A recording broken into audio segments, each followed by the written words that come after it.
Welcome to তালান্তা chemistry class. আজকে আমাদের থার্মোডাইনামিক্সের কন্টিনিউয়েশন ক্লাস। আজকে আমার আলোচনার বিষয় হচ্ছে সেকেন্ড ল অফ থার্মোডাইনামিক্স, তাপগতিবিদ্যার দ্বিতীয় সূত্র। তো প্রথমে আমার জানা দরকার যে হোয়াট ইজ দ্য পার্সপেক্টিভ, প্রেক্ষিত কি কি কন্ডিশনে এই সেকেন্ড লটা দরকার পড়ে হিস্টোরিক্যালি। সেটা হচ্ছে ফার্স্ট ল থেকে আমরা যেটা পাই যে প্লট থেকে delta U equals to Q plus W, যেখানে আমি ওয়ার্ক ডান পাচ্ছি, আমি চেঞ্জিং হিট এনার্জি পাচ্ছি, চেঞ্জিং ইন্টারনাল এনার্জি পাচ্ছি। তাহলে একটা প্রসেস, সেই প্রসেসটা যে কি অ্যামাউন্টে হিট এক্সচেঞ্জ হচ্ছে বা কি অ্যামাউন্টে ওয়ার্ক ডান হচ্ছে, সেই সিস্টেমটা ওয়ার্ক ডান করছে বা তার উপর ওয়ার্ক ডান হচ্ছে কিনা, তো সেই ডেটাগুলো দেওয়া থাকলেই তার ইন্টারনাল এনার্জি চেঞ্জ আমরা মেজার করে নিতে পারি। কিন্তু এটা বোঝায় না সেই ইন্টারনাল এনার্জি চেঞ্জ আমি যে মেজার করলাম সেই প্রসেসটা weather it is feasible or not. মানে আমি এটা বলতে চাইছি যে দেখা যাচ্ছে যে প্র্যাকটিক্যালি একটা প্রসেসকে করা সম্ভব নয়। যদি করা সম্ভব না হয়ে থাকে কিন্তু তা হলেও আমি সেই প্রসেসটা হতে কি করি, যদি প্রসেসটা হতো তাহলে কি অ্যামাউন্টে এনার্জি এক্সচেঞ্জ হতো বা কি অ্যামাউন্টে ওয়ার্ক ডান করতে হতো, সেই বৃত্তান্তগুলো মানে সেই ইনফরমেশনগুলো আমি ফার্স্ট ল থেকে করতে পারি। কিন্তু এই যে আমি বলছি একটা প্রসেস যদি হতো তাহলে কি অ্যামাউন্টে এনার্জি চেঞ্জ হতো সেটা আমি ক্যালকুলেট করতে পারি ফার্স্ট লটা। কিন্তু এই একটা প্রসেস, সেটা যে আদৌ হবে কিনা বা যদি হয় সেটা তাহলে কোন ডিরেকশনে হবে সেটা জানা জরুরি। সেই সংক্রান্ত যে ধারণা যে একটা প্রসেস কোন দিকে তার নর্মাল টেন্ডেন্সি থাকে যাওয়ার, এবং সেই যে যাওয়ার টেন্ডেন্সি সেটা কোন ডিরেকশনে আছে সেটা প্রেডিক্ট করার জন্য এই সেকেন্ড লর অবতারণা, এই সেকেন্ড ল থার্মোডাইনামিক্সটা সেই কারণেই আসে মূলত যে একটা প্রসেস কোন দিকে গেলে স্বতঃস্ফূর্ত হবে, স্পন্টেনিয়াস হবে, সেটা সেকেন্ড ল থেকে প্রেডিক্ট করা যায়। ফার্স্ট ল থেকে করা যায় একটা প্রসেস যদি হয় সেই প্রসেসটা হয় কি হয় না সেই সম্পর্কে কোনো ধারণা দেয় না, শুধু যদি হয় তাহলে সেটা থিওরিটিক্যালি বা প্র্যাকটিক্যালি যদি হয় তাহলে তার কি এনার্জি চেঞ্জ হয় সেটা সংক্রান্ত ধারণা পাওয়া যায় ফার্স্ট ল থেকে। আর প্রসেসটা আদৌ হবে কিনা বা হলে কোন ডিরেকশনে হবে সেটা জানার জন্য আমার সেকেন্ড ল অফ থার্মোডাইনামিক্সে আসবে। তো এখানে second law of thermodynamics it has several statements, এর অনেকগুলো স্টেটমেন্ট আছে। তো এবং এটা এমন একটা কমন পয়েন্ট 11-12 লেভেলের এমন একটা জাংচারে যেটা ফিজিক্সেও রয়েছে থার্মোডাইনামিক্স, যেটা কেমিস্ট্রিতেও রয়েছে। তো আমি যখন এই সেকেন্ড ল পড়াচ্ছি আমি প্রথমে ফিজিক্সের দুটো স্টেটমেন্ট আমি বলবো, যে জায়গাগুলোর বিস্তারিত আমি যাবো না ডিউ টু টাইম শর্টেজ, এবং এই কেমিস্ট্রি পার্সপেক্টিভের অ্যাপ্লিকেশন পড়েও না, হোপফুলি তোরা ফিজিক্সে এগুলো ডিটেল পড়বি, তাই আমি যাচ্ছি না ডিটেলিংয়ে, জাস্ট আমাকে স্টেটমেন্টটুকু জেনে রাখা এবং বেসিক সেন্সটা, কারণ এটা আমরা জানি। সাপোজ যদি এটা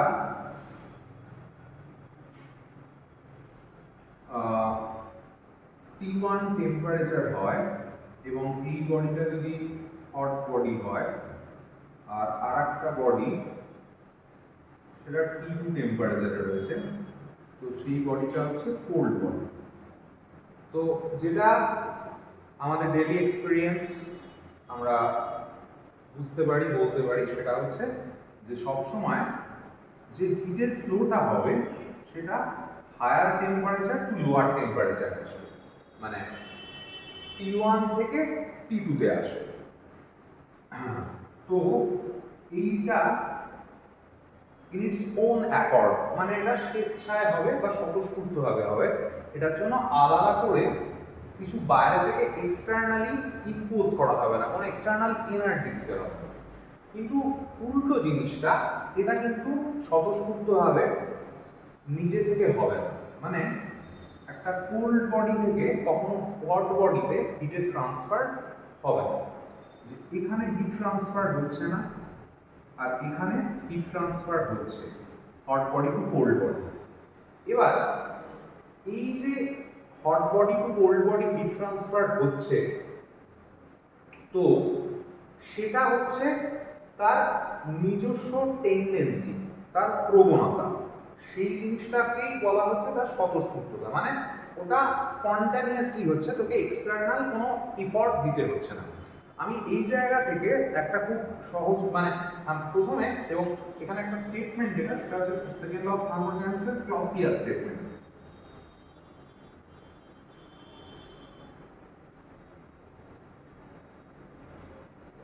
Clausius statement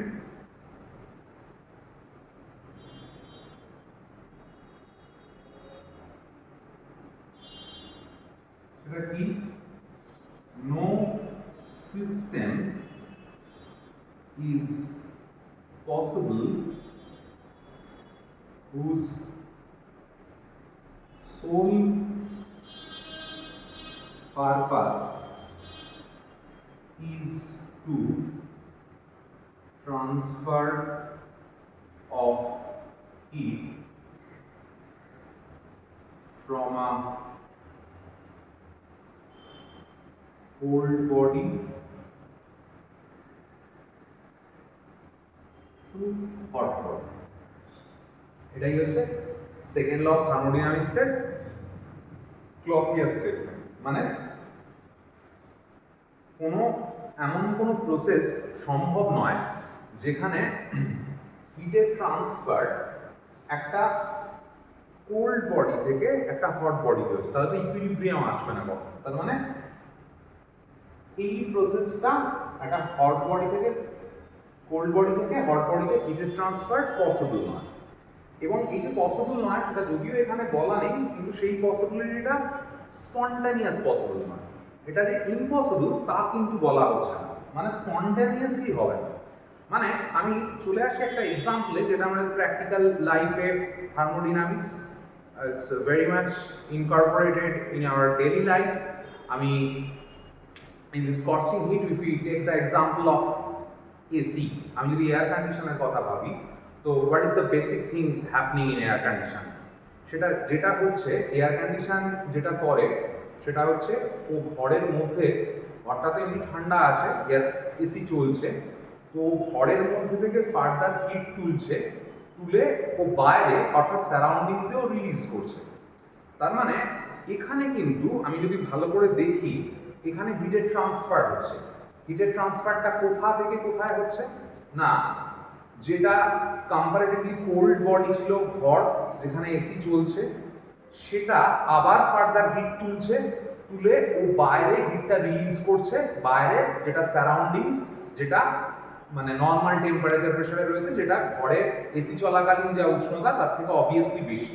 তাহলে এখানেও তো লো টেম্পারেচার থেকে হাই টেম্পারেচারে হিটের ট্রান্সফার হচ্ছে, যেটা সেকেন্ড ল অফ থার্মোডাইনামিক্স বলে this is impossible to be done. কিন্তু এখানে যেটা হতে হচ্ছে দিস ইজ নট স্পন্টানিয়াস, এটা স্বতঃস্ফূর্ত নয়। হিয়ার লাইজ দ্য ক্যাচ, এটা স্বতঃস্ফূর্ত নয়। হাউ ক্যান উই জাজ, how can we understand? Because এই প্রসেসটা যখন করতে হচ্ছে, যখন হিট তুলছে এসি, তখন যে জিনিসটা হচ্ছে সেটা হচ্ছে যে ও বাইরে থেকে কন্টিনিউয়াস ওখানে একটা ইলেকট্রিক্যাল এনার্জি ওকে সাপ্লাই করতে হচ্ছে। ওই যে ইলেকট্রিক্যাল এনার্জিটা বাইরে থেকে সার্কিট দিয়ে আসছে এসি মেশিনের মধ্যে, সেই ইলেকট্রিক্যাল এনার্জিটা হেল্প করছে ওই ভেতরে কোল্ড যে ঘর সেখান থেকে হিটটা তুলে বাইরের হট এনভায়রনমেন্টে হিটটা রিলিজ করা, যেটা নর্মাল টেন্ডেন্সি বিপরীত। সেই জন্য ওটা স্পন্টানিয়াসলি হচ্ছে না, স্বতঃস্ফূর্তভাবে হচ্ছে না। হচ্ছে কিভাবে না, in presence of any external agent, মানে কোনো একটা বাইরে থেকে একটা কিছু জিনিস অ্যাপ্লাই করতে হচ্ছে, যেটা এখানে ইলেকট্রিক্যাল এনার্জি। তাহলে আমি জিনিসটাকে এইভাবে ভাবতে পারি যে যখন হিট ফ্লো আমি ভাবছি, তখন high temperature to low temperature যেটা হচ্ছে সেটা হচ্ছে নর্মাল ট্রেন্ড। আর উল্টো ট্রেন্ডটা করতে গেলে আমাকে তার কারোর এক্সটার্নাল রিএজেন্টের সাহায্য নিতে হচ্ছে। তাহলে আমি স্পন্টানিয়াস প্রসেসটা অ্যাকর্ডিং টু এনসিইআরটি যে ডেফিনেশন সেটা আমি আসবো। আচ্ছা ঠিক আছে, তার আগে তো আমি এই জায়গাটা মোটামুটি একটা বললাম যে ক্লসিয়াস স্টেটমেন্ট। এরপর আর একটা স্টেটমেন্ট রয়েছে, সেটাও জেনে রাখাটা দরকার জাস্ট। সেটা হচ্ছে যে এটাও সেকেন্ড ল অফ থার্মোডাইনামিক্সের একটা স্টেটমেন্ট, সেটা হচ্ছে কেলভিন প্লাঙ্ক স্টেটমেন্ট।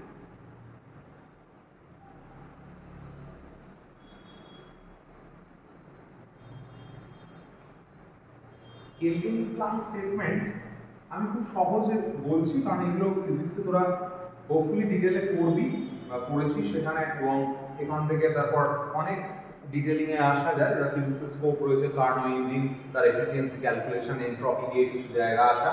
তো আমি সেই সব জায়গাগুলো যাচ্ছি না। কেলভিন প্লাঙ্ক স্টেটমেন্ট আমি একদম স্ট্রেট সিম্পল ওয়েতে বলছি।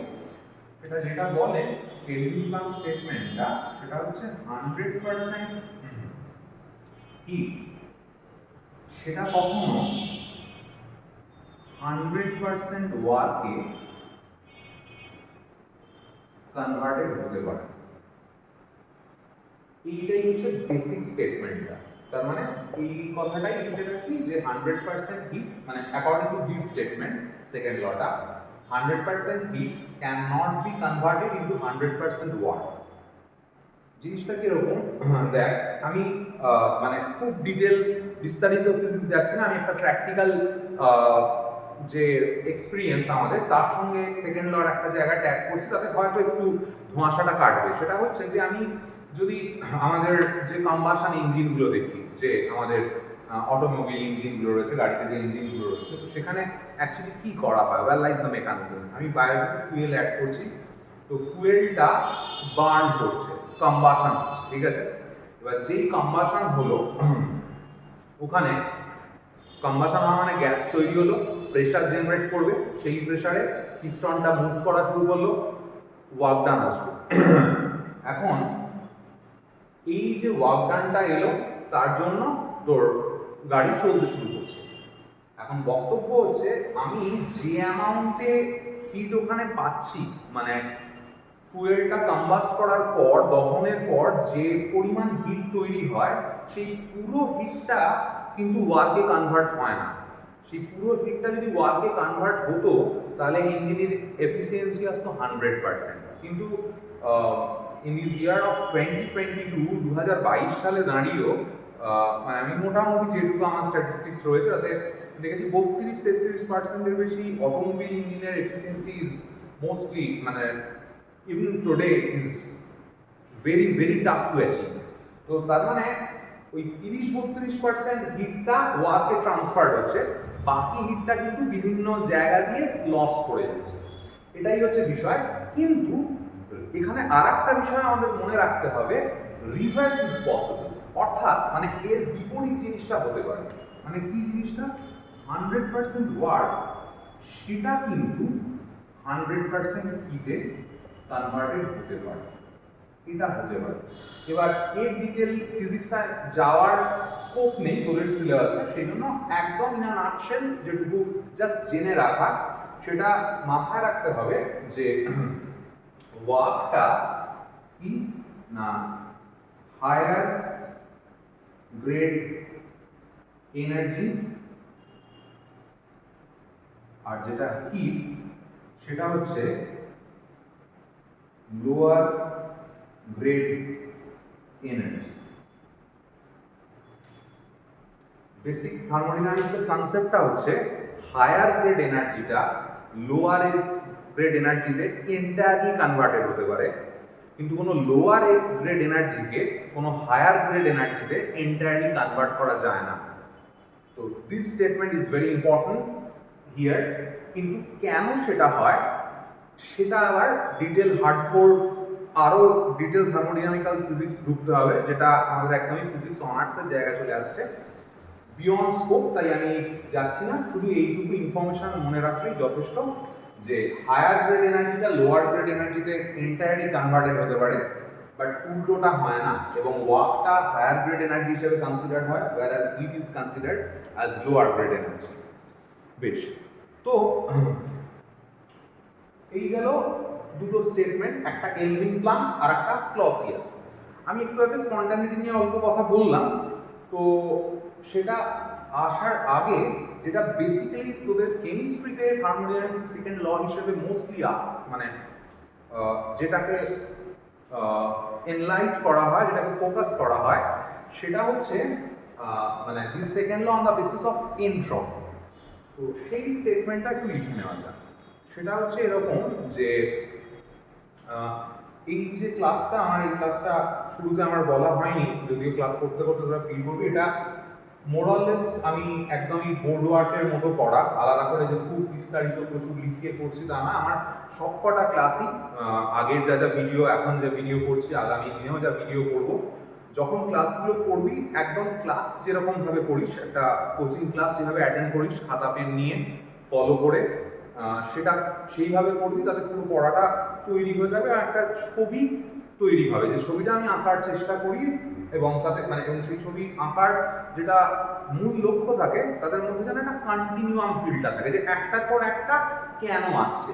তবে সেটা রসায়ন, যেটা কেমিস্ট্রি, সেটা আমাদের কাছে বিজ্ঞান হয়ে উঠবে, সায়েন্স হয়ে উঠবে। তো সেই প্রমাণমানতাটা আমাদের ধরতে হবে। তো এই জন্য এই প্রথম দুটো স্টেটমেন্ট আমি বললাম on the basis of chronology. Chronologically এই দুটো স্টেটমেন্ট আগে, তারপর on the basis of entropy second law of thermodynamics আসে। সেটা হচ্ছে এরকম, সেটা নোট করে রাখবি যে in an isolated system or in universe, কোনো নিঃসঙ্গ সংস্থায় বা মহাবিশ্বে এনট্রপি ইজ অলওয়েজ ইনক্রিজিং। এনট্রপির মান সর্বদা বৃদ্ধি পায়। এনট্রপি ইজ অলওয়েজ ইনক্রিজিং, এনট্রপির মান সর্বদা বৃদ্ধি পায়। মানে কোনো isolated system, this is very important, এটা কিন্তু অ্যাপ্লিকেবল ফর আইসোলেটেড সিস্টেম, মানে বিচ্ছিন্ন সংস্থার ক্ষেত্রে। এবং ইউনিভার্স, সেটাকে একটা আইসোলেটেড সিস্টেম হিসেবেই আমরা ধরতে পারি এই মহাবিশ্বকে, কারণ তার বাইরে অ্যাজ তার কিছু নেই। মহাবিশ্ব যখন বলছি মানে পুরোটাকে কভার করে নেওয়া হচ্ছে, তার বাইরে যেহেতু কিছু নেই, তার মানে ইউনিভার্সের নিজের যে এনার্জি আর মাস অ্যাজ ইফ সেটার বাইরে কারোর সঙ্গে ট্রান্সফার করতে পারে না, সেই জন্য ওটা একটা আইসোলেটেড সিস্টেম। সেই জন্য সেকেন্ড লটাকে আরো মানে জেনারেলাইজ ভাবে না করে ইউনিভার্স, যেহেতু ইউনিভার্সটা একটা আইসোলেটেড সিস্টেম হিসেবে ট্রিট করা হয়, সেটাকেও বলে যে ইউনিভার্সের ক্ষেত্রে বা কোনো আইসোলেটেড সিস্টেমের ক্ষেত্রে এনট্রপিটা গ্র্যাজুয়ালি ক্রমান্বয়ে বৃদ্ধি পায়। বেশ, তো এই গেল স্টেটমেন্ট। এখন এই যে স্টেটমেন্টটা, সেই স্টেটমেন্টটা বুঝতে গেলে তাদের প্রথম যে জিনিসটা আসে সেটা হচ্ছে যে এনট্রপি। এই এনট্রপি বিষয়টা কি, এটা আগে আমাদের দেখতে হবে।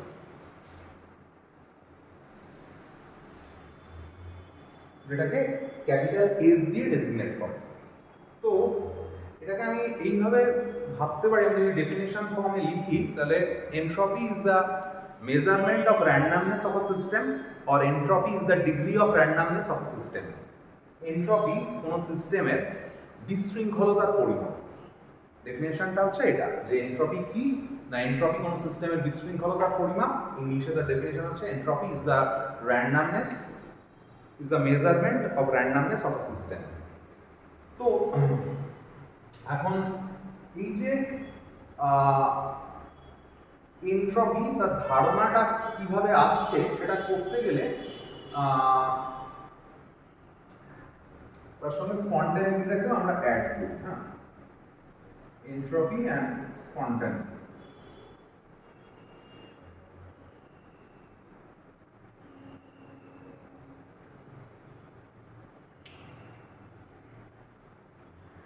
তো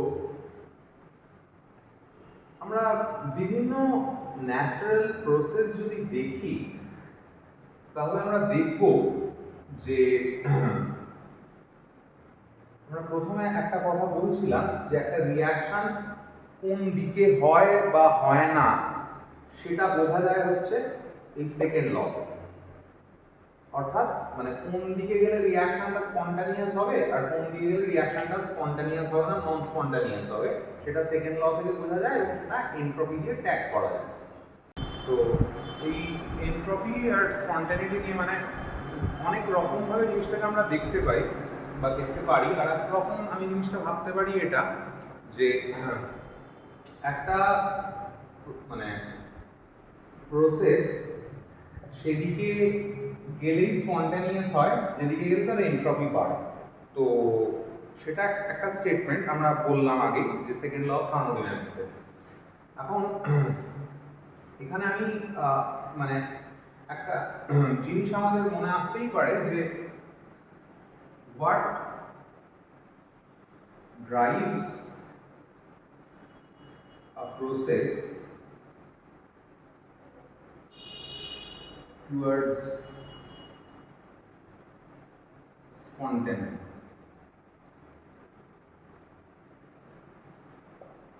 যে একটা প্রসেস স্পন্টানিয়াস হবে না স্বতঃস্ফূর্ত হবে না সেটা কি বিষয়ের উপর নির্ভর করে সেটা আমাদের দেখতে হবে। এখন এটা দেখতে গেলে আমি অনেক রকম ভাবে দেখতে পারি। আমি এনার্জি পার্সপেক্টিভে দেখতে পারি, সেটা আমি পরে আসছি। তার আগে একটা খুব সিম্পল আমরা থট এক্সপেরিমেন্ট দেখে নিই। এরকম যে আমার কাছে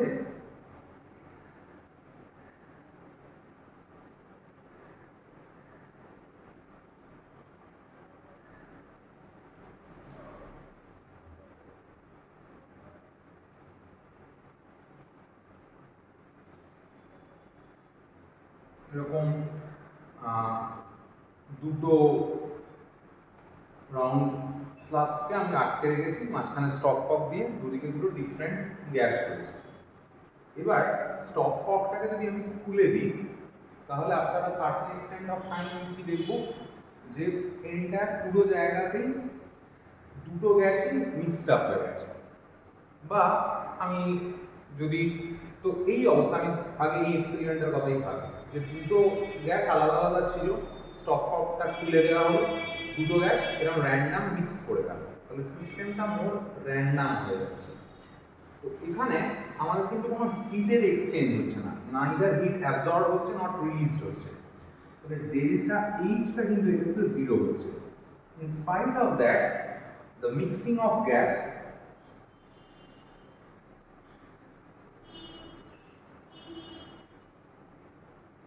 becomes spontaneous. বা আমি যদি দেখি যে একটা গ্যাস সবসময় ফ্লো করে কি তার নিজের হাই প্রেশার রিজিয়ন থেকে তার নিজের লো প্রেশার রিজিয়নের দিকে গ্যাস ফ্লো করছে। So this are all spontaneous process, মানে যেটা নিজে থেকেই হচ্ছে, আলাদা করে এক্সটার্নাল কোনো ফোর্স বা কোনো ফ্যাক্টর সেখানে অ্যাড করতে হচ্ছে না। তো তাহলে এই যে ঘটনা, যদি আমি মিক্সিং অফ গ্যাসটাই ভাবি এটা যে স্পন্টেনিয়াস হচ্ছে, তাহলে সেই জায়গা থেকে আমরা একটা থিওরিটিক্যাল ধারণা এনট্রপি বা র্যান্ডামনেসের সিস্টেমের আসা যেতে পারে। সেটাকে আমি এইভাবে চিন্তা করতে পারি যে যদি এই মিক্সিং অফ গ্যাসটা স্পন্টেনিয়াস হয়, এটা তো একটা ফিজিক্যাল প্রসেস। আমি চলে আসি আমাদের প্র্যাকটিক্যাল ডেইলি লাইফ দু একটা এক্সপিরিয়েন্সের কথা। যদি আমাদের নেচারে যদি কোনো সাবস্ট্যান্স ভাবি, নেচারের কোনো পার্টিকুলার সিস্টেম ভাবি, তাহলে তার একটা ইনহেরেন্ট কমন টেন্ডেন্সি আছে ডিসঅর্ডার ফর্মে থাকার, মানে র্যান্ডামলি ওরিয়েন্ট হয়ে থাকার, একটা অ্যালাইনমেন্টে ওরিয়েন্ট হওয়ার টেন্ডেন্সিটা তার থাকে না, র্যান্ডাম হয়ে যাওয়ার ওরিয়েন্টেশনটাই বেশি। যদি আমাদের ঘর সেটা যদি আমরা রেগুলার ওয়েতে না গোছাই 3-4 দিন, তাহলে আমরা দেখতে পাবো যে কোনো জায়গায় যেখানে বই থাকার কথা সেখানে খাতা রয়েছে, বা যেখানে পেন থাকার কথা সেখানে জ্যামিতি বক্স রয়েছে, অ্যান্ড অল দোজ থিংস, বা জামাটা রয়ে গেছে খাটের ওপরে, প্যান্ট থেকে গেছে বিছানার ওপরে। So this is all random, মানে জিনিসটা এদিক ওদিক ছড়িয়ে আছে। সেই এদিক ওদিক ছড়িয়ে থাকাটাকে আমি যদি গুছিয়ে রাখতে হয়, we have to do some external effort, আমাকে কিছু এক্সটার্নাল এফর্ট দিতে হবে, তবে আমি জিনিসটাকে গুছিয়ে রাখতে, মানে জিনিসটাকে অর্ডারে রাখতে পারবো। কিন্তু নর্মাল ইনহেরেন্ট টেন্ডেন্সি ছিল র্যান্ডামলি এরকম ছড়িয়ে থাকা। বা আমি যদি ভাবি যে falling of leaves from tree, গাছের পাতা ওপর থেকে নিচের দিকে পড়ছে, তো এরকম তো কখনো হয় না একটা পাতা পড়লো, তারপর দুটো পাতা, তিনটে পাতা, চারটে পাতা, এরকমভাবে 38টা পাতা পর পর পড়লো, তা তো কখনো হয় না। আমরা দেখি যে জিনিসটা র্যান্ডাম ডিসক্রিট ওয়েতে ছড়িয়ে পড়লো। তাহলে এই যে অবজারভেশন, আমরা প্রথমে এটার কথা বললাম, তারপর আমরা যে আমাদের ডেইলি লাইফ দিনের ঘরের যে এক্সপিরিয়েন্সের কথা বললাম, বা নেচারে যে লিফের ফলিং সেটা বললাম, সেই সব জায়গাগুলো থেকে আমাদের প্র্যাকটিক্যাল সেন্স বা প্র্যাকটিক্যাল এক্সপিরিয়েন্স এটাই বলছে যে তার একটা ইনহেরেন্ট টেন্ডেন্সি থাকছে সিস্টেমটার পার্টিকেলগুলো যাতে র্যান্ডামাইজ কন্ডিশনে থাকে। তাহলে এরকমভাবে আমরা লিখে রাখতে পারি, এই জায়গাটা নোট করে রাখবি যে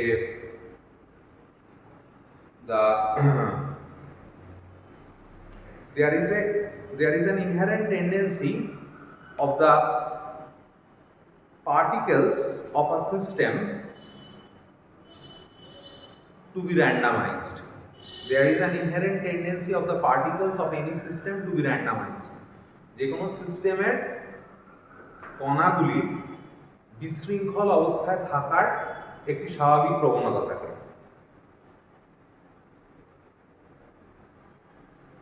So, randomization may be a criteria for spontaneity. ফলে বিশৃঙ্খলতা স্বতঃস্ফূর্ততার একটি শর্ত হওয়ার সম্ভাবনা থাকে। So, randomization may be a criteria for spontaneity. ফলে বিশৃঙ্খলতা কোনো প্রক্রিয়া স্বতঃস্ফূর্ততার একটি শর্ত হতে পারে।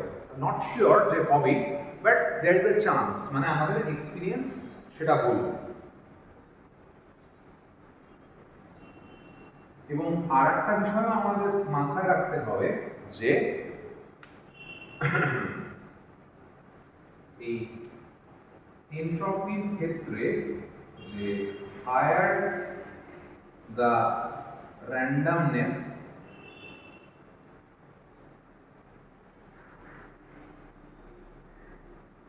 যত বিশৃঙ্খলা অধিক হয়, higher will be the entropy, এনট্রপির মান তত বেশি। কিন্তু র্যান্ডামনেস ইজ নট এনট্রপি, কিন্তু বিশৃঙ্খলতাটা এনট্রপি নয়। জাস্ট লাইক, এটা এইভাবে খেয়াল রাখবি, যেমন আমরা যদি হিট বাড়াই তাহলে টেম্পারেচার বাড়ে, যদি আমি হিট অ্যাবজর্ব করে নিই তাহলে টেম্পারেচার কমে। তার মানে কিন্তু এটা বোঝায় না হিট ও যা টেম্পারেচারও তাই। ঠিক সেরকমই আমি যদি র্যান্ডামনেস বাড়াই সিস্টেমের, তাহলে সিস্টেমটার এনট্রপি বাড়বে, বা র্যান্ডামনেস যদি কমাই তাহলে সিস্টেমটার এনট্রপি কমবে।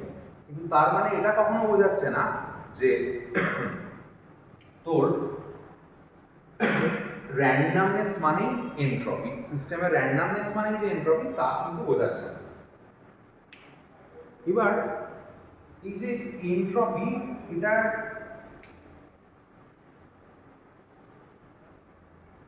দেখার আগে তার ম্যাথমেটিক্যাল এক্সপ্রেশন যেটা কিভাবে আসছে সেটা দেখার আগে আমরা একটু দেখে নিই যে এই জায়গাটা আবার যে ড্রাইভিং ফোর্স, এটা আমরা আগে একটু ডিসকাস করলাম, তো আর একবারও বলছি, অফ এনি স্পন্টেনিয়াস প্রসেস।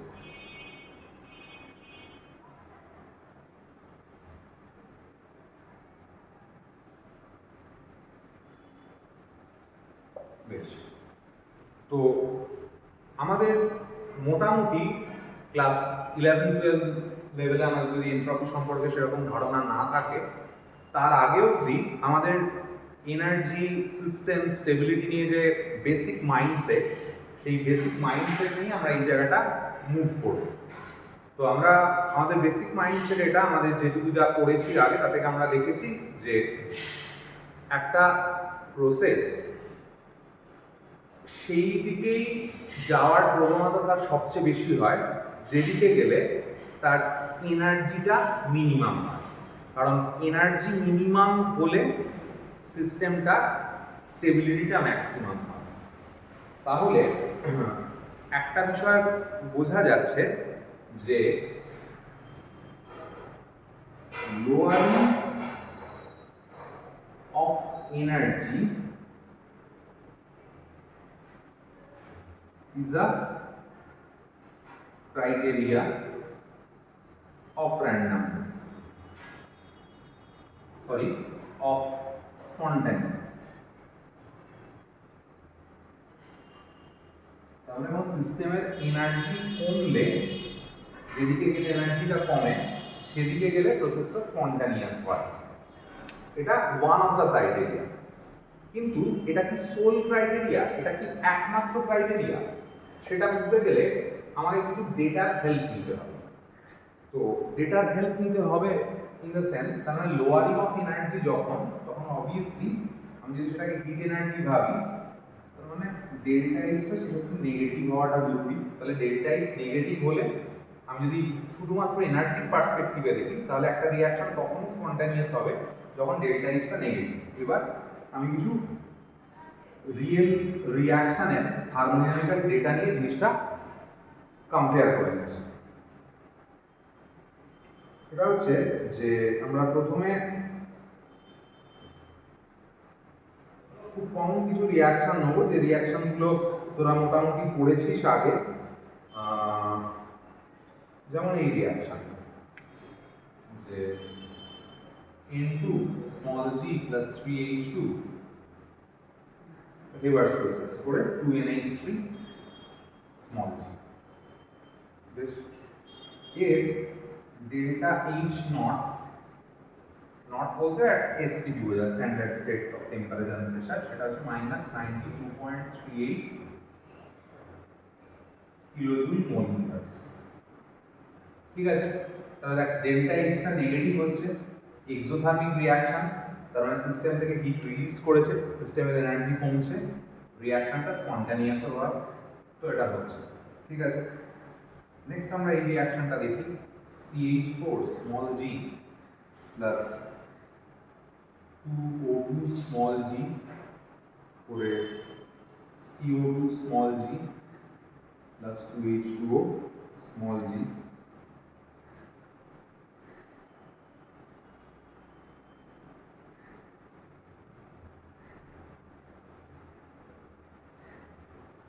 তো এখন এইটার ডেল্টা এইচ নট যেটা, তার ভ্যালুটা দেখে নিই, এটা হচ্ছে -802.3 কিলোজুল মোল ইনভার্স।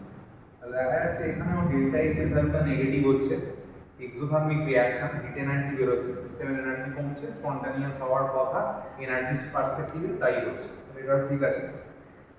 কিন্তু আমি যদি এই রিয়াকশনটা দেখি, suppose half N2 plus half O2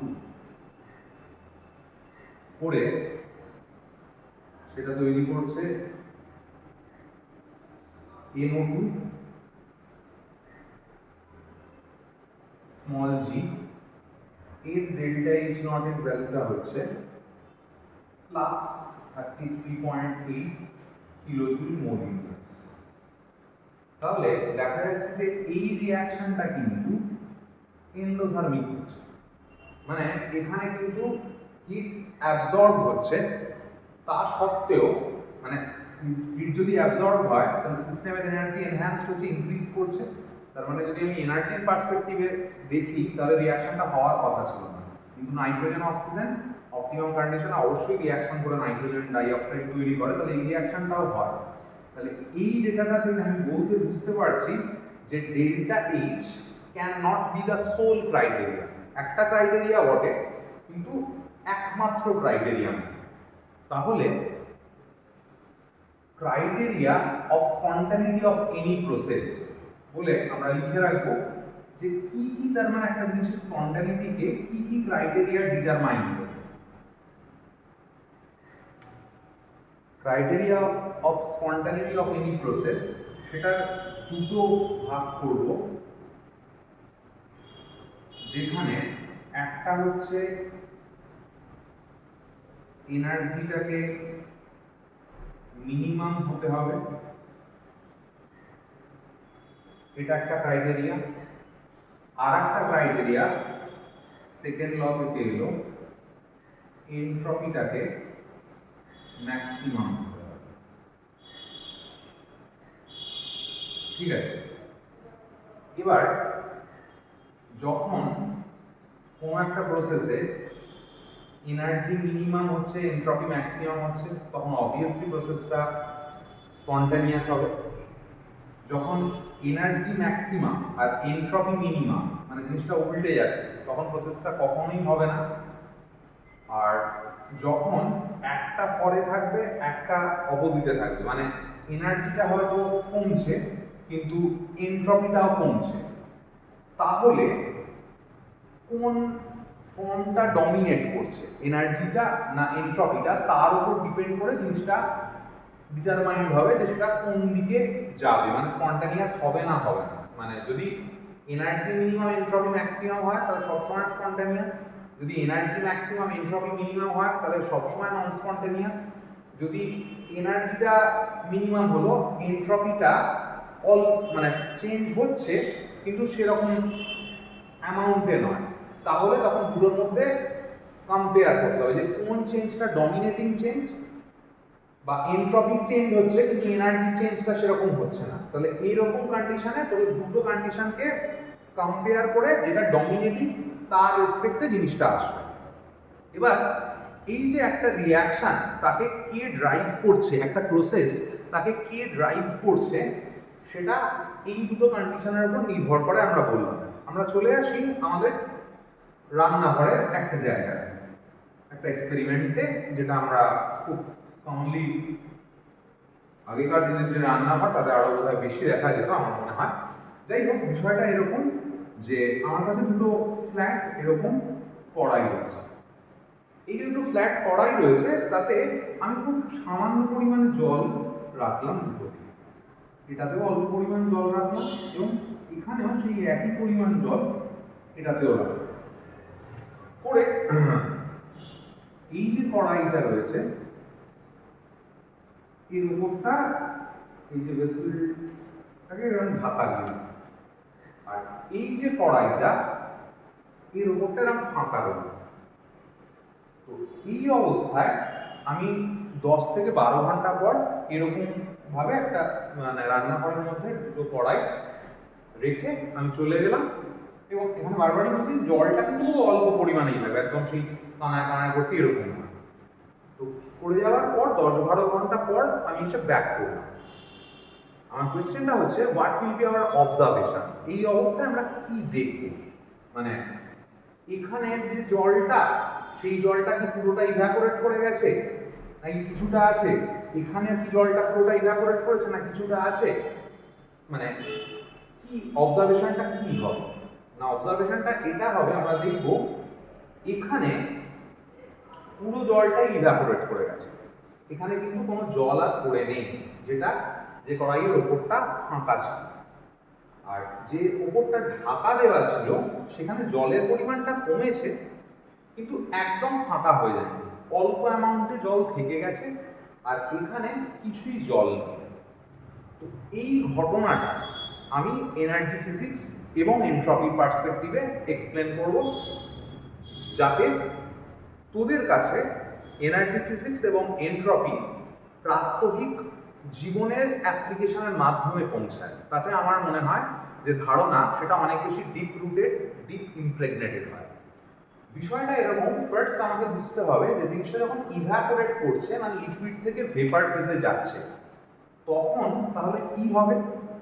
obviously এই কড়াইয়ের মধ্যে যে জল আছে সে বাইরে থেকে এনার্জি তো নেবে,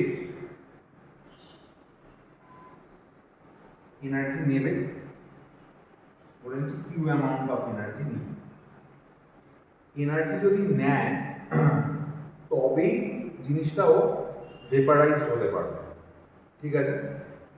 তাহলে যেহেতু মানে এই এনার্জি নিল, নিয়ে সেই যে হিট এনার্জিটাও পাচ্ছে সেই থার্মাল এনার্জিটাকেই ওকে ভেপারাইজ করে দিচ্ছে। তাহলে এখানে আমি বলতে পারছি যে এনার্জির যে ফ্যাক্টরটা সেটা কিন্তু দেখ মিনিমাম হচ্ছে না, এনার্জি কিন্তু বাড়ছে, কারণ ও বাইরে থেকে এনার্জি নিয়েছিল, হিট এনার্জি, তবেই ও ইভাপোরেট করতে পেরেছিল। Similar case will happen over here as well, এখানেও তাই হবে, কারণ এও তো যখন ইভাপোরেট করবে এও তো বাইরে থেকে একটা এনার্জি নেবে, অবভিয়াসলি একটা এনার্জি নেবে বাইরে থেকে, সেটা হিট এনার্জি। তো তার মানে এর ক্ষেত্রেও যেটা হচ্ছে, এরও কিন্তু মানে সিস্টেমের এনার্জিটা ইনক্রিজ করছে, এরও সিস্টেমের এনার্জিটা ইনক্রিজ করছে।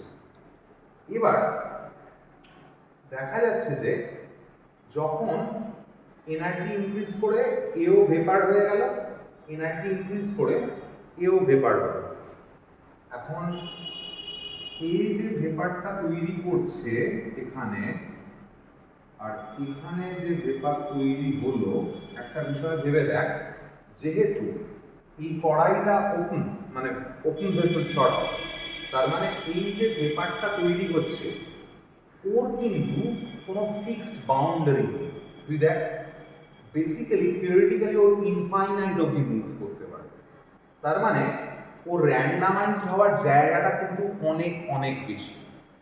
ওয়্যারাজ এখান থেকে যে ভেপারটা তৈরি হচ্ছে সেই ভেপারটা র্যান্ডামাইজ হবে বটে, কিন্তু সেটা শুধুমাত্র এইটুকু জায়গার মধ্যেই র্যান্ডামাইজ হবে।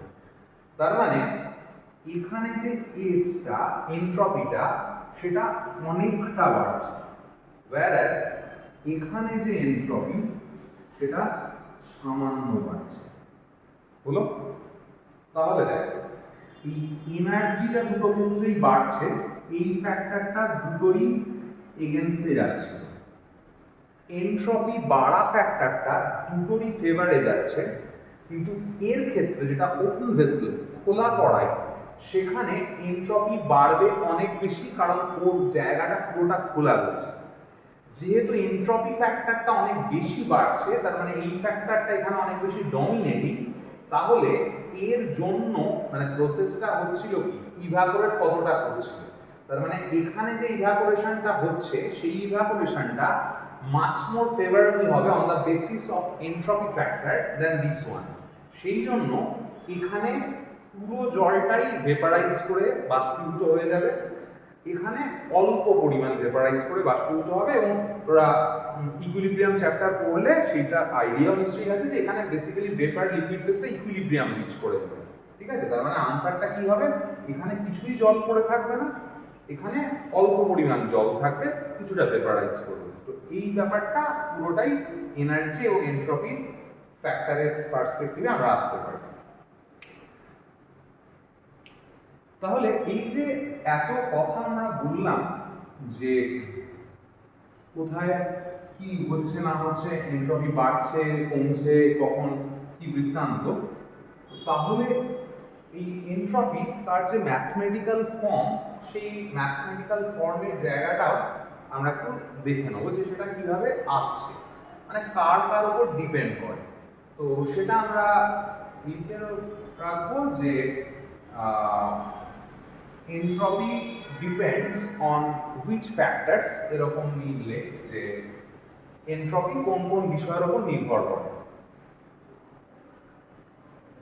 তো মূলত দুটো বিষয়ের উপরই নির্ভর করে এনট্রপি। সেটা হচ্ছে যে দেখ, এনট্রপি কি না, measurement of randomness of a system, কোন সিস্টেমের বিশৃঙ্খলতার পরিমাণ। তুই একটা সিস্টেমে যদি হিট প্রোভাইড করিস, বাইরে থেকে থার্মাল এনার্জি প্রোভাইড করিস, তাহলে সেই থার্মাল এনার্জিটা সিস্টেমটার কাইনেটিক এনার্জিটাকে ইনক্রিজ করবে। যদি সিস্টেমটার কাইনেটিক এনার্জি ইনক্রিজ করে, তার মানে অবভিয়াসলি সিস্টেমটার যে মলিকিউল বা অ্যাটমগুলো রয়েছে তার মলিকুলার মোশন বা অ্যাটমিক মোশনটা ইনক্রিজ করবে। তার মানে বেসিক্যালি সিস্টেমটার র্যান্ডামনেস বাড়ছে। মেজারমেন্ট অফ র্যান্ডামনেস ইজ এনট্রপি, তার মানে তুই যখনই টেম্পারেচার ইনক্রিজ করবি র্যান্ডামনেসটা সিস্টেমের বাড়বে, অর্থাৎ এনট্রপিটা বাড়বে। তাহলে আমরা এটা লিখে রাখতে পারবো 1 নাম্বার পয়েন্টে যে উইথ ইনক্রিজ ইন টেম্পারেচার, উষ্ণতা বৃদ্ধির সাথে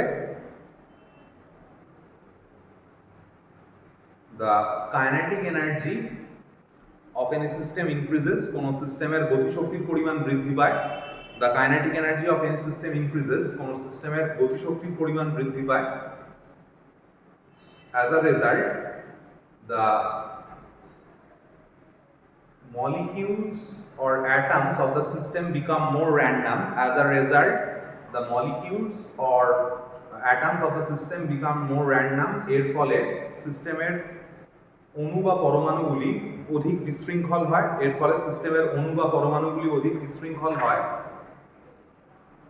and henceforth entropy of the system increases, এবং ফলে সিস্টেমটির এনট্রপি বৃদ্ধি পায়। and henceforth entropy of the system increases, এবং ফলে সিস্টেমটির এনট্রপি বৃদ্ধি পায়। তাহলে আমি বলতে পারি যেটা ডেল্টা এস মানে চেঞ্জ ইন এনট্রপি, আমি এখানে চেঞ্জটা মেজার করব কারণ এটা স্টেপ ফাংশন, হ্যাঁ এক্সাক্ট ভ্যালুটা করা যাবে না, চেঞ্জটা করা যাবে, সেটা ইজ প্রপোর্শনাল টু, আমি কি বললাম যে হিট এনার্জি মানে কিউ, এটা একটা ইকুয়েশন হয়ে গেল মানে রিলেশন। সেকেন্ড আর একটা জিনিস লিখে রাখবি যে when same amount of heat is provided to a hotter body and a cooler body, when same amount of heat is provided to a hotter body and a cooler body, যখন একটি উষ্ণ বস্তু এবং একটি শীতল বস্তুকে পৃথকভাবে একই পরিমাণ তাপ প্রদান করা হয়, যখন একটি উষ্ণ বস্তু এবং একটি শীতল বস্তুকে একইভাবে পৃথক পরিমাণ তাপ প্রদান করা হয়, then the cooler body becomes more random than the hotter body. Then the cooler body becomes more random than the hotter body. তখন ঠান্ডা বস্তুটির বিশৃঙ্খলতা গরম বস্তুটির বিশৃঙ্খলতা অপেক্ষাকৃত বেশি বৃদ্ধি পায়। তখন ঠান্ডা বস্তুটির বিশৃঙ্খলতা গরম বস্তুটির বিশৃঙ্খলতা অপেক্ষাকৃত বেশি বৃদ্ধি পায়। জিনিসটা কি এরকম, সাপোজ একজন মানুষ তার মাসিক আয় 4,000 টাকা, তিনি মাসে 4,000 টাকা রোজগার করেন। আর একজন মানুষ he earns, is a very well off person, he earns 2 lakhs per month. On a particular occasion, কোনো একটা স্পেসিফিক অকেশনে দেখা গেল যে মানুষটার মাসিক রোজগার 4,000 টাকা, তিনি একটা পার্টিকুলার অকেশনে তাকে 10,000 টাকা দেওয়া হবে। আর যে মানুষটার রোজগার 2 লাখ টাকা মাসে, তাকে সেই একই দিনে একই অকেশনে তাকেও সেই একই পরিমাণ 10,000 টাকা দেওয়া হবে। এখন এই যে এনট্রপি সেটা পার্টিকেলের নড়াচড়া, তো এখন কোনো একটা জায়গায় বোধহয় পার্টিকেল আর ওয়েভটা মিলেমিশে যায়, ফিজিক্স তাই বলে। আমরা যদি আরো মানে জেনারেলাইজভাবে ভিজুয়ালাইজ করি তাহলে সেটা আমরা দেখতে পাবো যে ওয়েভ নেচার পার্টিকেল নেচারটা মার্জড আপ করে। তো সেরকমই আমি এটাও ভাবতে পারি যে এখানে আমাদের যে মানুষটার 4,000 টাকা রোজগার, তিনি যখন 10,000 টাকা পাচ্ছেন, তার মনের যে চাঞ্চল্য, তার মনের যে ডিসঅর্ডার, উচ্ছ্বাস, সেটা কিন্তু অনেক বেশি হবে রাদার দ্যান যার রোজগার 2 লাখ টাকা ছিল মাসে। তার মানে যার কাছে অলরেডি টাকাটা বেশি আছে, সে আরো টাকা পেলে, যার রোজগার তাহলে মাসে 2 লাখ টাকা ছিল, তিনি যখন 10,000 টাকা পাচ্ছেন, তখন তার মনেও উচ্ছ্বাস তৈরি হচ্ছে, কিন্তু সেখানে উচ্ছ্বাসের পরিমাণটা কম। তো এইভাবেও যদি আমরা ভাবি তাহলে জিনিসটা প্র্যাকটিক্যালি মার্চ করতে পারবো যে যেখানে টেম্পারেচারটা অলরেডি বেশি যে সিস্টেমের, সেই সিস্টেমের পার্টিকেলসগুলো অলরেডি একটা হায়ার র্যান্ডামাইজেশন কন্ডিশনে রয়েছে। সেখানে আরও টেম্পারেচার দেওয়া হলে র্যান্ডামাইজেশন বাড়বে, কিন্তু অলরেডি তো সে একটা স্যাচুরেশন লেভেলে পৌঁছে আছে, সেই জন্য সেখানে র্যান্ডামাইজেশনটা কম বাড়বে। অন দ্য আদার হ্যান্ড, যেটা লো টেম্পারেচারে আছে সেই সিস্টেমের পার্টিকেলগুলোর মোশনও কম, সেই জন্য তার হিট, সেই একই অ্যামাউন্টে হিট পেলে তার পার্টিকেলগুলো কিন্তু মোর র্যান্ডাম হবে, তার এনট্রপি ইনক্রিমেন্টটা বেশি হবে। তাহলে আমি এটা বলতে পারি যে ডেল্টা এসটা ইনভার্সলি প্রপোর্শনাল টু টেম্পারেচার। তো এবার এইগুলোকে যদি আমি একসঙ্গে মার্চ করি তাহলে জিনিসটা দাঁড়ায় হচ্ছে ডেল্টা এস ইকুয়ালস টু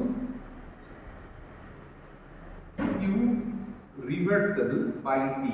এইটা আসে ক্লসিয়াস ইনইকুয়ালিটি থেকে। এটা আমার মাথায় রাখতে হবে, যদি একটা বা আমি এরকম ভাবে ওটাকে লিখতে পারি যে dS equals to dQ rev by টি।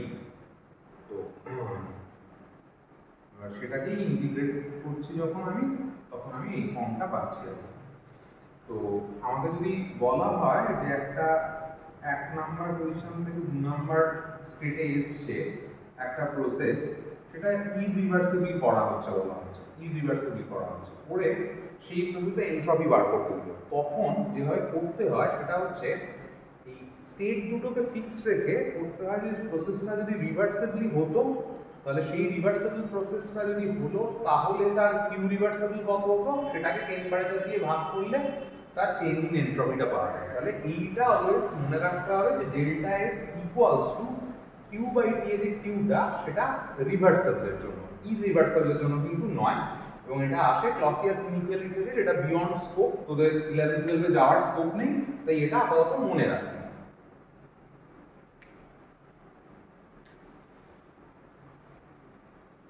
এবং এনট্রপি রিলেটেড কতগুলো বিষয় তাহলে আমাদের একটুখানি খেয়াল রাখতে হবে। যেমন কি কি না,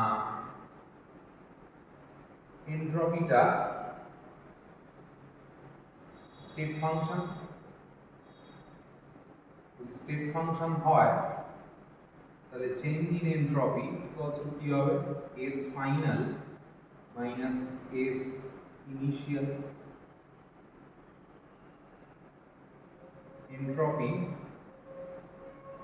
অবশ্যই এক্সটেন্সিভ প্রপার্টি, কারণ যত মলিকুলার মানে যত সিস্টেমের মাস বাড়বে তত মলিকুলার সংখ্যা বাড়বে, যত মলিকুলার সংখ্যা বাড়বে তার র্যান্ডামনেস তত বাড়বে। তাহলে অবভিয়াসলি সেটা মাসের উপর ডিপেন্ড করে, তাই সেটা এক্সটেন্সিভ প্রপার্টি।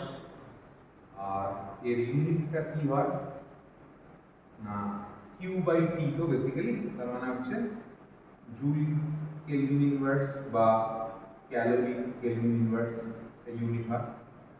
আর যত বেশি র্যান্ডাম হয়, যত বেশি ভলিউম বাড়ে একটা সিস্টেমের, সেটা তত বেশি র্যান্ডাম, তার এনট্রপি তত বেশি। তাহলে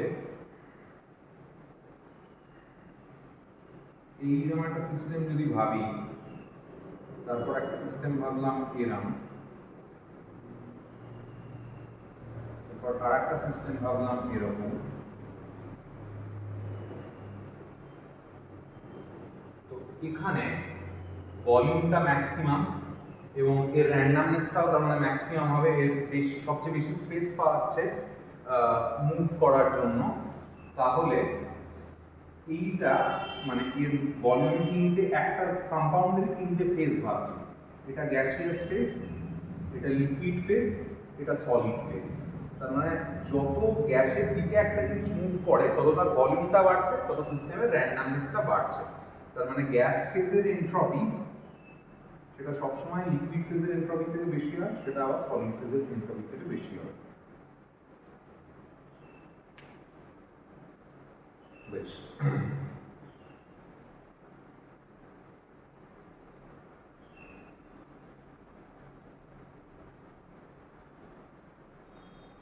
এবার চলে আসি যে calculation of change in entropy for ideal gas. এটা একদম জেনারেলাইজ একটা ডেরিভেশন করব। তো আমি এখান থেকে স্টার্ট করছি from plot, first law of thermodynamics, কি লিখব, du equals to dq plus dw। এবার আমি এই প্রসেসটাকে, যেহেতু আমি বললাম যে এনট্রপি যখন নেওয়া হয় তখন রিভার্সেবলে নিতে হবে প্রসেসটা, এটা dq রিভ করব, সেই জন্য আমি জিনিসটাকে রিভার্সেবল প্রসেসের ক্ষেত্রে নিব। ফর রিভার্সেবল প্রসেস কি হবে, du equals to dq Reeve minus p external dv।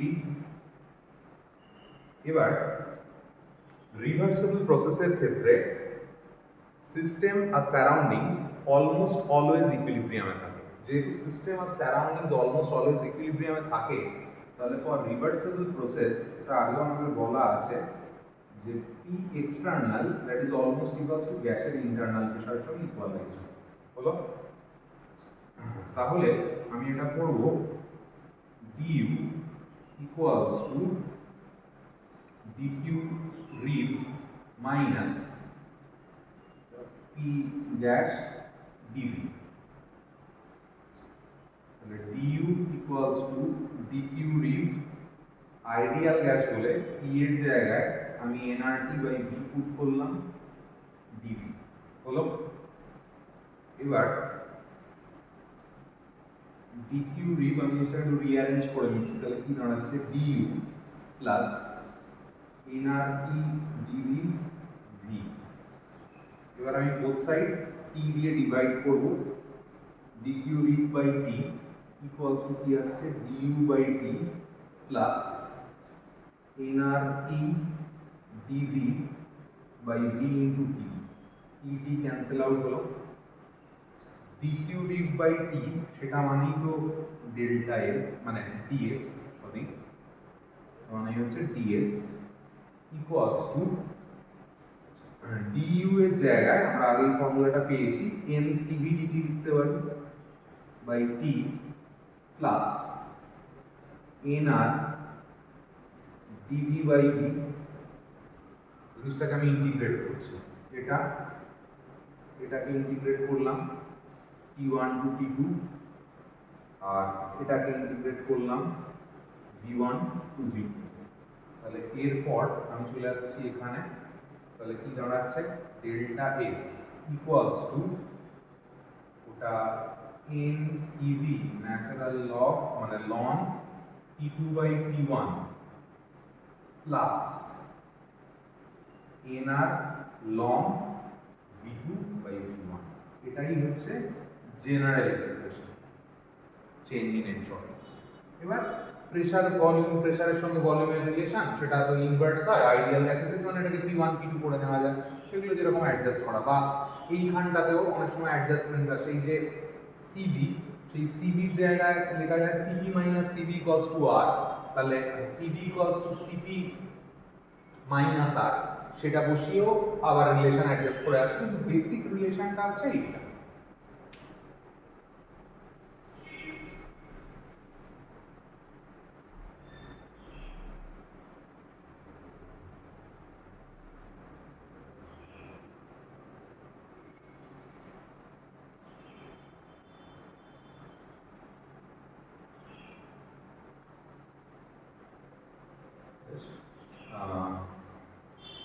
by v1 ln v2 by v1 এটাই ফাইনাল এক্সপ্রেশন। এবার যে করবো যে চেঞ্জ ইন এনট্রপি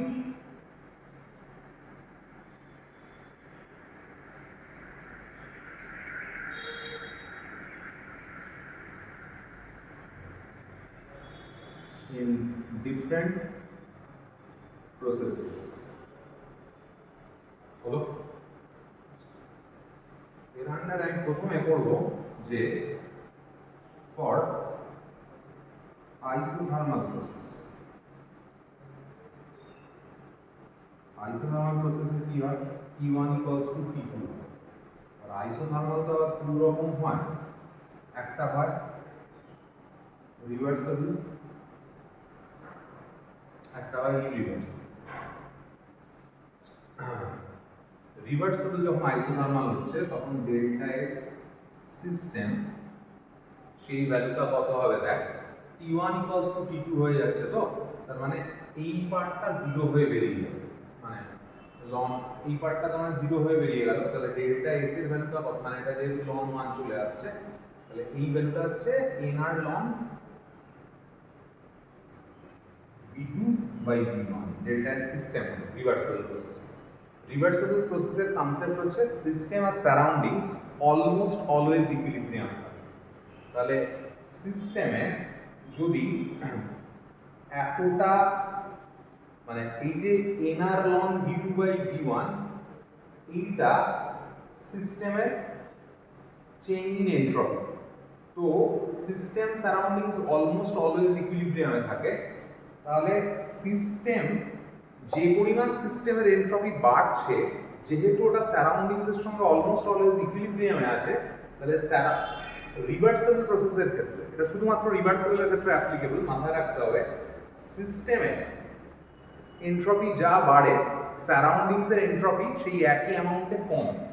তাহলে এখানে ডেল্টা এস সারাউন্ডিংসটা কত হবে? Minus nRln v2 by v1, তাহলে ডেল্টা এস ইউনিভার্স সেটা কত হচ্ছে? Delta S system plus delta S surroundings করে এটা nRln v2 by v1 minus nRln v2 by v1 মানে 0 হয়ে যাচ্ছে। তাহলে এখানে ডেল্টা এস ইউনিভার্স 0 হচ্ছে আইসোথার্মাল রিভার্সেবল প্রসেসের ক্ষেত্রে। আমরা এখানে তোরা আরেকবার সেকেন্ড ল স্টেটমেন্টটা আরেকবার লিখে রাখিস, যে এভাবেও সেকেন্ড লটাকে বলা যায় যে ফর এনি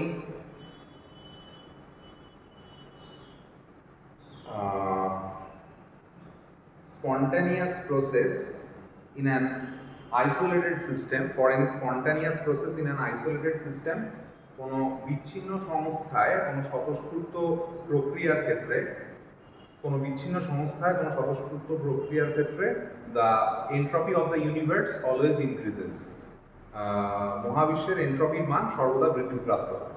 বেশ, কিন্তু আমি এখানে দেখলাম এই যে রিভার্সেবল আইসোথার্মাল এলো, তাতে কিন্তু ডেল্টা এস ইউনিভার্সটা 0। কেন এটা হচ্ছে? তাহলে তো এটা সেকেন্ড ল ফলো করছে না। অ্যাকচুয়ালি আমি স্টেটমেন্টটা এটা সেটা হচ্ছে যেটা কোন ক্ষেত্রে অ্যাপ্লিকেবল না, সেই ক্ষেত্রেই অ্যাপ্লিকেবল যখন প্রসেসগুলো হয় স্পন্টানিয়াস। ন্যাচারাল যে কোনো প্রসেস যারা স্পন্টানিয়াস হয় তারা অলওয়েজ ইররিভার্সেবল ইন নেচার, তারা সবসময় অপ্রত্যাবর্ত। But here we have calculated reversible, তার মানে যেহেতু এটা রিভার্সেবল প্রসেসে হচ্ছে, ইররিভার্সেবলে নয়, সেই জন্য ওটা গ্রেটার দ্যান 0 না হয় এটা 0 আসছে। আর এইটা যদি ইররিভার্সেবলে হয় তখন কি দাঁড়াবে? ইররিভার্সেবল হলে এটা একই থাকবে, ডেল্টা এস সিস্টেম যেটা সেটা NR loan v2 by v1 থাকবে, আর ডেল্টা এস সারাউন্ডিং যেটা সেটা কি আসবে? এটা আমরা এখান থেকে করব প্লট থেকে, delta U equals to Q plus W হলো। আচ্ছা, আমি এটা ইররিভার্সেবল প্রসেস করছি, তো irreversible as well as isothermal irreversible process. হ্যাঁ, আইসোথার্মাল ইররিভার্সেবল। তো আইসোথার্মাল মানে ডেল্টা ইউ পার্টটা 0 হবে, কিউ প্লাস ডাব্লিউ, তার মানে কিউ সিস্টেম, এটা সিস্টেম ভাবছি, ইকুয়ালস টু কি হচ্ছে? Minus W. ঠিক আছে, তাহলে delta S surroundings equals to কি হবে না মাইনাস কিউ সিস্টেম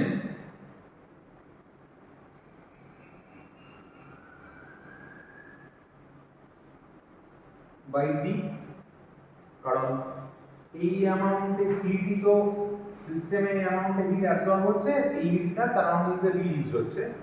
এবার কিউ সিস্টেম যেটা সেটা ইকুয়ালস টু আমি কি বলতে পারি? পি ডেল্টা ভি, তাহলে এটার জায়গায় আমি বসাতে পারবো minus P delta V by T. এবার এইগুলো যদি যোগ করা হয় এই দুটোকে করে আমি এখানে লিখতে পারবো delta S system plus delta S surroundings, একটা আসছে nR ln v2 by v1 minus P delta V by T. এটা ম্যাথমেটিক্যালি ক্যালকুলেট করে দেখা যায় যে ভ্যালুটা পজিটিভ হচ্ছে। তার মানে এই ক্ষেত্রে যখন আইসোথার্মাল কিন্তু ইররিভার্সেবল, তখন ডেল্টা এস ইউনিভার্সটা গ্রেটার দ্যান 0 হয় আইসোথার্মাল ইররিভার্সেবলের ক্ষেত্রে। তাহলে আইসোথার্মাল প্রসেস আমরা দেখে নিলাম, মানে আমি যে যে প্রসেসগুলো পসিবল আমি সবকটাই দেখিয়ে দিচ্ছি। এর পরে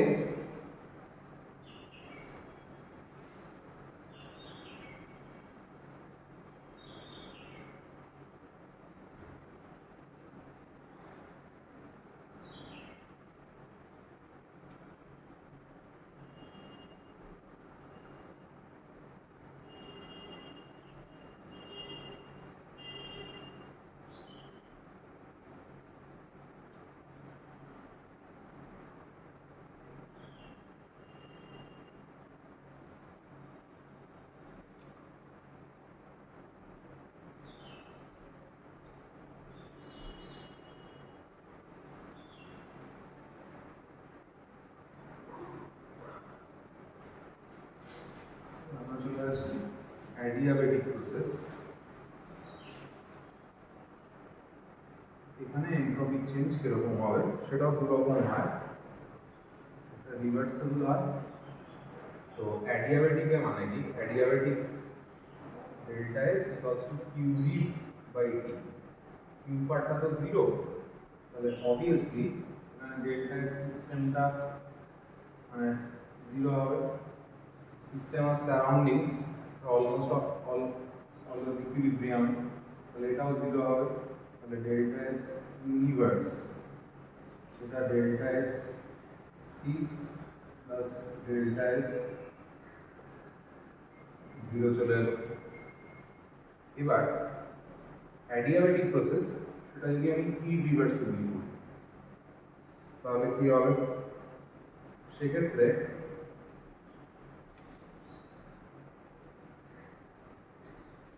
delta is system greater than 0, delta is surroundings equals 0, delta is universe সেটা তাহলে greater than 0 হবে। এই প্রত্যেকটা কেস একটু খেয়াল রাখতে হবে যে কখন কোন ক্ষেত্রে কোনটা আসবে।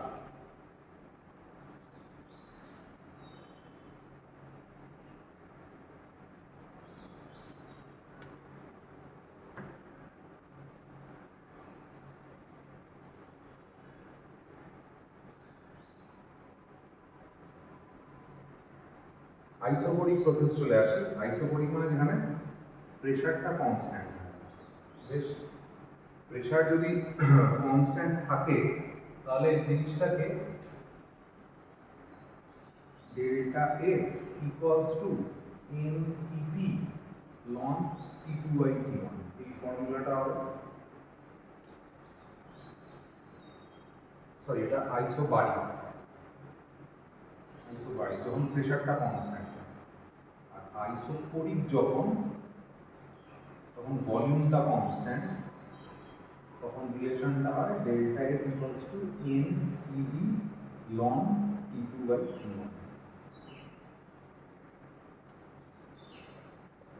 এই যা যা প্রসেস হতে পারে তবে সিলেবাসে যা যা আছে এনসিইআরটিতে সেই প্রসেসগুলোতে গেলে কিভাবে এনট্রপিক চেঞ্জ হচ্ছে তার ভ্যালুটা কত সেটা এখানে আমরা দেখিয়ে দিলাম।